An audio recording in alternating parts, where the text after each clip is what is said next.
Sobat Cilik kelas 3, bagaimana kabarnya hari ini? Semoga semuanya dalam keadaan sehat walafiat ya.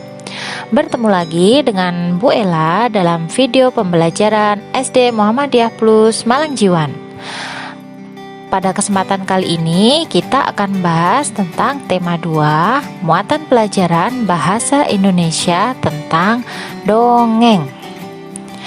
Sobat Cilik kelas 3, dongeng ini merupakan cerita hayalan atau cerita yang sebenarnya tidak pernah terjadi. Nah, dongeng ini umumnya bercerita tentang kehidupan pada zaman dahulu kala. Dongeng biasanya berisi tentang pesan atau amanat. Nah, kemudian apa saja ya jenis-jenis dongeng itu? Yang pertama ada mite, kemudian legenda, ada juga fabel, selanjutnya ada sage, dan yang terakhir ada parabel. Nah, kita pelajari satu persatu pengertian dari jenis-jenis dongeng. Yang pertama ada mite. Mite ini merupakan dongeng yang mengandung hal-hal gaib yang dianggap suci. Tentunya kalian sudah pernah mendengar cerita tentang Nyi Roro Kidul, kemudian tentang Joko Tarub, dan contoh lainnya ada cerita tentang Dewi Nawang Wulan. Selanjutnya, nah kita lihat ada asal muasal Danau Toba, kemudian Batu Menangis, kemudian Sangkuriang atau Tangkuban Perahu ya. Kira-kira termasuk jenis dongeng apa ya? Iya, betul sekali. Ini termasuk jenis dongeng legenda. Legenda ini merupakan dongeng mengenai peristiwa sejarah suatu nama daerah atau asal-usul daerah. Selanjutnya, jenis-jenis dongeng yang ketiga. Nah, kita lihat di sini. Kalian pasti sering melihat, ya kan? Ada kura-kura dan kelinci yang sombong, kemudian semut dan belalang, dan yang terakhir ada si kancil mencuri timun. Ini cerita klasik pada zaman kalian kecil dulu kan? Nah, kira-kira jenis dongeng apa ya ini? Semuanya tentang hewan. Ya, betul sekali. Ini adalah jenis dongeng fabel. Fabel ini merupakan dongeng yang menceritakan tentang kehidupan hewan, dan tokohnya semuanya itu adalah hewan. Selanjutnya, jenis dongeng yang berikutnya adalah sage.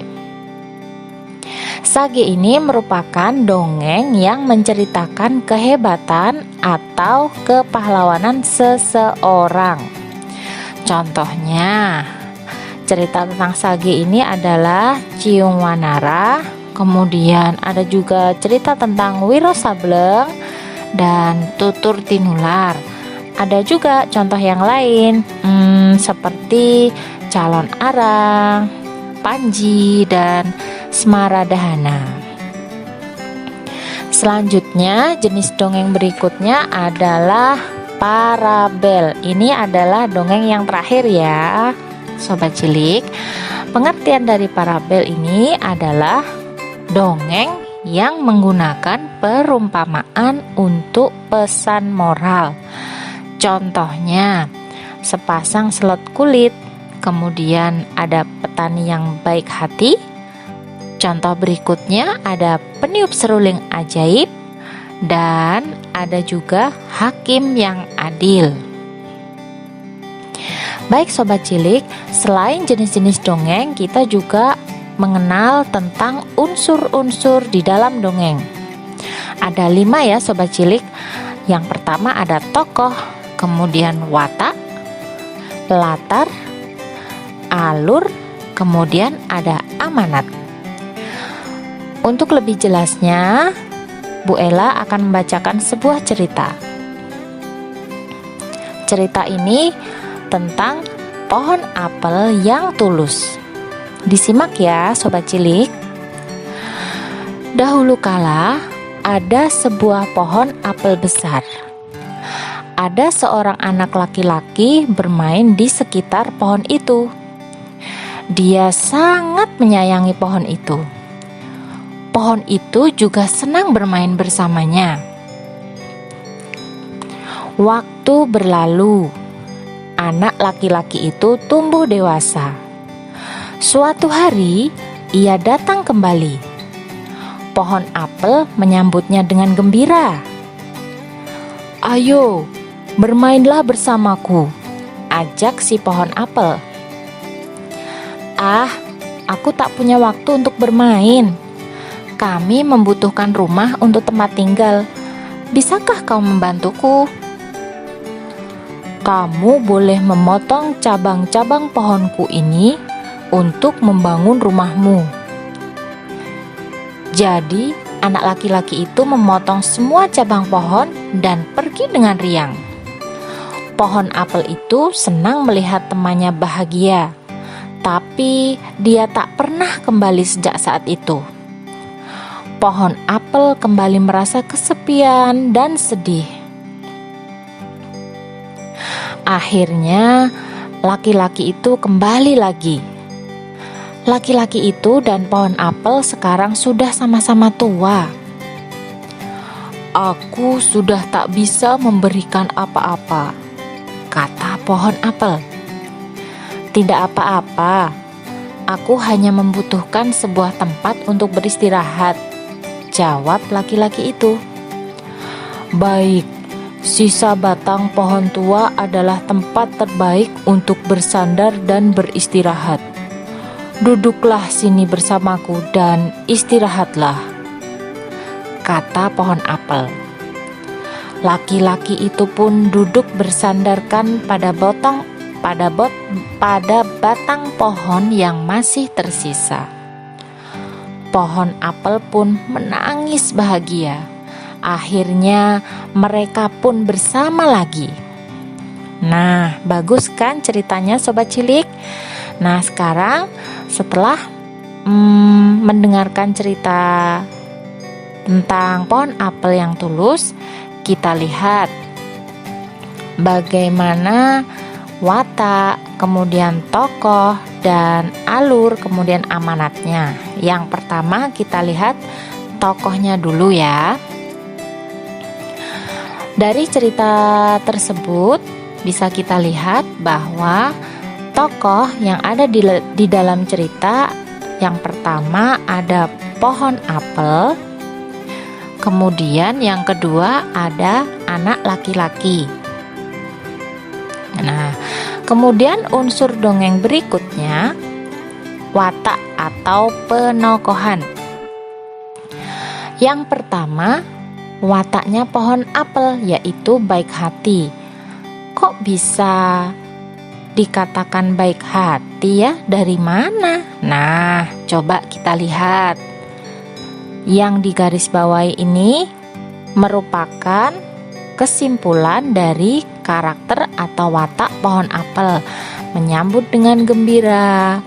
Kemudian dia mengatakan, "Kamu boleh memotong cabang-cabang pohonku ini untuk membangun rumahmu." Nah, ini tandanya watak dari pohon apel ini sangat baik hati ya. Selanjutnya, watak dari anak laki-laki yaitu suka meminta. Di mana ya yang membuktikan bahwa anak laki-laki ini suka meminta? Coba perhatikan garis merah. Nah, di situ dituliskan kami membutuhkan rumah untuk tempat tinggal. Nah, si anak laki-laki ini meminta kepada pohon apel. Jadi, itu watak pohon apel dan anak laki-laki. Selanjutnya, unsur berikutnya adalah latar. Di sini yang terlihat adalah latar tempat. Kira-kira di mana ya?